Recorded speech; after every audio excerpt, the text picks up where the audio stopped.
Hello दोस्तों, स्वागत है आप सभी का एक बार फिर से माँ कैला क्लासेस में। मैं हर्षित सिंह आप सभी का स्वागत करता हूँ। दोस्तों, आज के इस वीडियो में हम लोग पढ़ेंगे टाइम एंड डिस्टेंस के कुछ और सवाल। तो चलिए देखते हैं कि आज का हमारा पहला सवाल क्या है। तो आज का हमारा पहला सवाल है कि एक व्यक्ति 10 किलोमीटर की दूरी 5 किलोमीटर प्रति घंटा और 12 किलोमीटर की दूरी 4 किलोमीटर प्रति घंटा तथा 15 किलोमीटर की दूरी 3 किलोमीटर प्रति घंटे की चाल से चलता है, तो पूरी यात्रा में उसकी औसत चाल ज्ञात कीजिए। तो देखिए, पहला सवाल हमारा कहता है कि हमें औसत चाल निकालनी है। औसत चाल बराबर होता है कुल चली दूरी बटे कुल लगा समय। कुल लगा समय। अब देखिए, एक व्यक्ति 10 किलोमीटर की दूरी 5 किलोमीटर प्रति घंटे की चाल से चलता है। ठीक, तो दूरियां देखिए दी हुई है हमें। दूरी कितनी दी हुई है? 10 किलोमीटर और 12 किलोमीटर और 4 किलोमीटर। ये हमारी दूरी है। टोटल दूरी कितनी हो गई? 26 किलोमीटर। ठीक है, अब हमें क्या निकालना पड़ेगा? कुल लगा समय। तो किसको चलने में कितना समय लगा? तो 10 किलोमीटर की दूरी चलने में की दूरी वो 5 किलोमीटर प्रति घंटे की रफ्तार से चल रहा है। अगर 5 किलोमीटर प्रति घंटे की रफ्तार से, अब देखिए समय निकाल लेते हैं। 10 किलोमीटर की दूरी अगर 5 किलोमीटर प्रति घंटे की रफ्तार से चलेगा तो उसको कितना समय लगेगा? 2 घंटा। ठीक, आगे हमसे कह रहा है 12 किलोमीटर की दूरी वो चल रहा है 4 किलोमीटर प्रति घंटे की रफ्तार से, तो ये हो गया 3 घंटा। फिर लास्ट में वो 15 किलोमीटर की दूरी चल रहा है 3 किलोमीटर प्रति घंटे की रफ्तार से, तो ये आ गया हमारा 5 घंटा। यानी घंटों को अगर ऐड किया जाए तो 3 2 5 5 10, यानी टोटल लग रहे हैं 10 घंटे। कितनी दूरी कवर करने में? हमें 26 किलोमीटर की दूरी। तो हमें कुल चली दूरी भी पता चल गया कि 26 किलोमीटर है कुल दूरी। ठीक, और कुल लगा समय भी पता चल गया कितना है? सॉरी, 26 नहीं, 10 12 और 15। 10 12 और 15, तो ये कितना हो जाएगा? ये 37 हो जाएगा। 37। ठीक है, तो कुल दूरी कितनी है? 37 किलोमीटर, जिसको हम कितनी देर में कवर कर रहे हैं? हम कर रहे हैं 10 घंटे में। ठीक, तो कुल दूरी हमारी है 37 और कुल समय कितना लगा? 10 घंटा। तो यानी औसत चाल कितनी आ गई? इसको जब इससे डिवाइड करेंगे तो 3.7 किलोमीटर पर आवर। ये रहा हमारे पहले सवाल का आंसर। बहुत इजी सवाल था। चलिए दूसरा सवाल देखते हैं। हमारा दूसरा सवाल है कि एक विद्यार्थी साइकिल द्वारा घर से स्कूल जाता है। यदि वह अपनी नियत चाल के 4/5 चाल से चले तो 18 मिनट देरी से पहुंचता है। नियत चाल से जाने पर कितना समय लगेगा?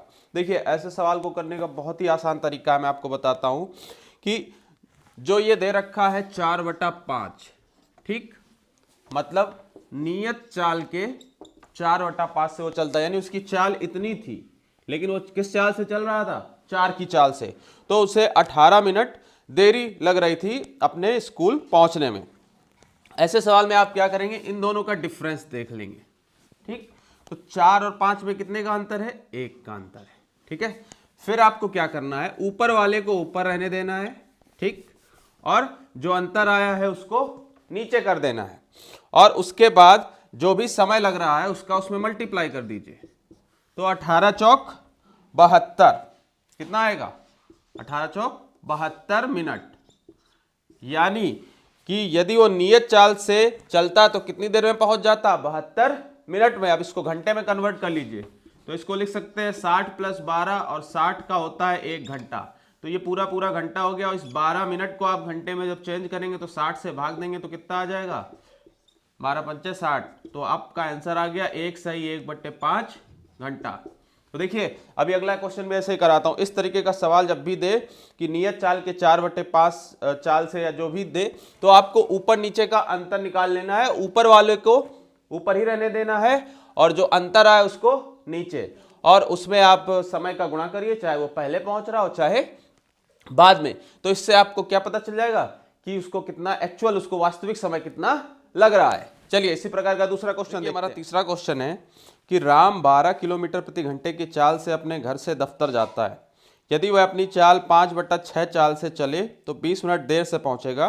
उसके घर से दफ्तर की दूरी ज्ञात करिए। तो देखिए तीसरे सवाल में ठीक वैसे ही करना है हमें, लेकिन इसमें उसने समय ना पूछ करके हमसे दूरी पूछ ली है। तो 5/6 दिया है, तो 5/6 में जब अंतर निकालेंगे तो 1 का ही आएगा। ऊपर वाले को ऊपर रहने दीजिए, नीचे वाले को नीचे, और उसमें मिनट का मल्टीप्लाई करिए। तो वास्तविक उसको कितना समय लग रहा था, 100 मिनट। अब आपसे पूछ लिया है उसके घर से दफ्तर की दूरी ज्ञात करिए। हमें चाल दे रखी है, चाल उसने दिया है कितना, 12 किलोमीटर प्रति घंटा। अब दूरी बराबर क्या हो जाता है, दूरी बराबर चाल इंटू समय, यानी स्पीड इंटू टाइम। तो चाल कितनी है आपकी, 12 किलोमीटर प्रति घंटा, और समय आपका दिया हुआ है मिनट में। इसको जब घंटे में बदलेंगे तो 60 से आप इसको डिवाइड करेंगे। तो 0 से 0 गया, 6 एकम 6, 6 दूनी 12, 10 दूना 20, यानी दूरी कितनी है, 20 किलोमीटर। हमसे यही पूछा है। ऊपर देखिए, ऊपर क्या लिखा है, उसके घर से दफ्तर की दूरी ज्ञात कीजिए। तो उसके घर से दफ्तर की दूरी कितनी आ गई, 20 किलोमीटर। ठीक है, चलिए नेक्स्ट सवाल देखते हैं। हमारा चौथा सवाल है कि एक व्यक्ति स्थान ए से स्थान बी तक 12 किलोमीटर प्रति घंटे की चाल से जाता है, जबकि स्थान बी से ए की ओर 15 किलोमीटर प्रति घंटे की चाल से वापस आता है। तो व्यक्ति की औसत चाल ज्ञात कीजिए। देखिए चौथे सवाल में हमें दिया हुआ है कि एक व्यक्ति स्थान ए से स्थान बी की ओर जाता है, ठीक। उसकी चाल जब स्थान ए से बी की ओर जाता है तब चाल है 12 किलोमीटर प्रति घंटा। ये ए से बी की ओर जा रहा है, और बी से ए की ओर वापस आता है 15 किलोमीटर प्रति घंटे की चाल से। तो हमसे पूछ रहा है व्यक्ति की औसत चाल ज्ञात कीजिए। अब देखिए हमें दूरी पता नहीं है, ठीक, हमें सिर्फ चाल पता है, और औसत चाल बराबर क्या होता है, कुल चली दूरी बटे कुल लगा समय। तो आपको ऐसे दूरी, जो दूरी ए से बी की होगी वही दूरी बी से ए की होगी। तो ऐसे में आपको क्या करना है, इन दोनों का एलसीएम ले लीजिए। 12 और 15 का एलसीएम कितना होगा, 60। यानी कि हमने मान लिया कि ए से बी तक की दूरी 60 है और बी से ए तक की दूरी 60 है, ठीक है। यानी टोटल दूरी कितनी हो जाएगी, एक बार आप ए से बी जाएंगे और फिर बी से ए आएंगे, यानी 60 और 60 आपकी दूरी टोटल कितनी हो गई, 120। तो कुल चली दूरी कितनी हो गई, 120। औसत चाल बराबर कुल चली दूरी, लिख दे रहा हूं, कुल चली दूरी बटे कुल लगा समय। अब यहां में चाल पता थी, ना समय पता था, ना दूरी, लेकिन ये पता जरूर था कि ए से बी तक की जो दूरी होगी वही बी से ए तक की।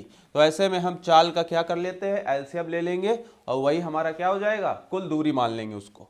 तो अब देखिए ए से बी तक जा रहे हैं तो 12 किलोमीटर प्रति घंटे की रफ्तार से, तो 60 की दूरी आप अगर ए से बी तक जाने में लगा समय कितना हो जाएगा, 60/12, 5 घंटे। कितना आ गया, 5 घंटे। उसके बाद कह रहा है कि अब बी से ए तक जाने में लगा समय बराबर 60/15, 15 चौको 60, यानी 4 घंटे। यानी कुल दूरी पता चल गई हमें कि एक तरफ की 60 है, ठीक है, एक तरफ की कितनी है, 60 है, और तो दूसरी तरफ की भी कितनी होगी, 60 होगी। यानी टोटल दूरी हो गई 120 किलोमीटर। इसको तय करने में कितना लग रहा है, 5 और 4 9 घंटे। अब इसको काटिए, काटने पे क्या आएगा, 3 चौको 12, 3 त्रिका 9। अब 40 को 3 से काटिए तो 3 एकम 3, 10 हुआ, 3 त्रिका 9, 1 बचा, यानी 13 सही 1/3 किलोमीटर प्रति घंटा। ये हमारी आ गई औसत चाल।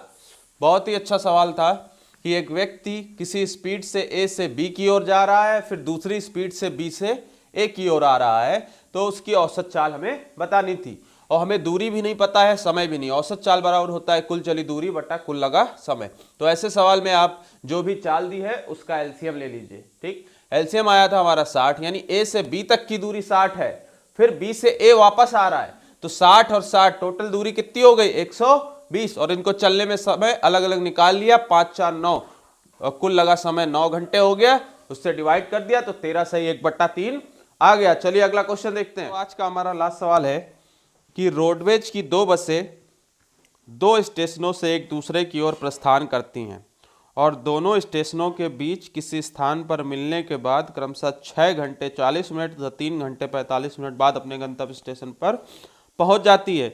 यदि दूसरी बस 60 किलोमीटर प्रति घंटे की चाल से चली हो तो पहली बस किस चाल से चलेगी।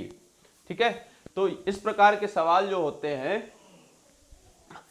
इसमें कुछ नहीं होता है, आपको एक फार्मूला याद करना है कि S1 अपॉन S2 बराबर under root T2 upon T1।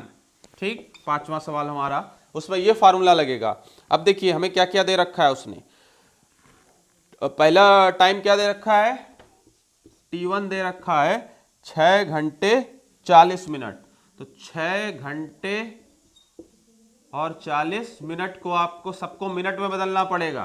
तो 6 घंटे का मतलब 6 छरंग 36 प्लस 40 बराबर 400 मिनट। T2 कितना दे रखा है, तो T2 दिया है उसने 3 घंटे 45 मिनट, तो 3 घंटे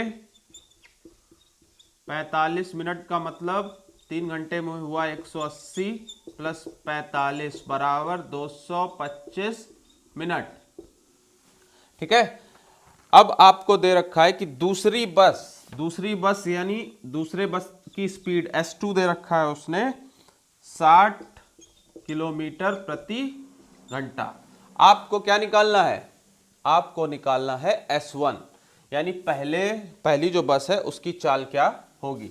आप फार्मूले में वैल्यू पुट करिए, S1 की जगह यहां फिर से इसको कर देता हूं, S1 की जगह हमें S1 रखना है, S2 हमारा दिया है 60 बराबर अंडर रूट T2 कितना दिया हुआ है, तो T2 225 आया निकालने पर और T1 आया 400। ठीक, 225 किसका वर्ग होता है यानी स्क्वायर 15 का और 420 का, यहाँ S1 अपॉन 60 लिखेंगे, S1। ठीक है, ये S1 है। ठीक है, अब काट लेते हैं, 20 एकम 20, 20 तिहाई 60, तो S1 यहां से निकल आएगा। अब इस 3 का गुणा उधर 15 में हो जाएगा, तो 15 तिया 45 किलोमीटर पर आवर। इस प्रकार के जो भी सवाल आपको मिले, आप कोई भी बुक उठाइए कि 2 बस हो सकता है, 2 कार हो सकता है, कहीं से निकलेंगी, उसमें आपको दोनों का समय दे देगा और एक की चाल दे देगी और दूसरे की चाल वो पूछेगा।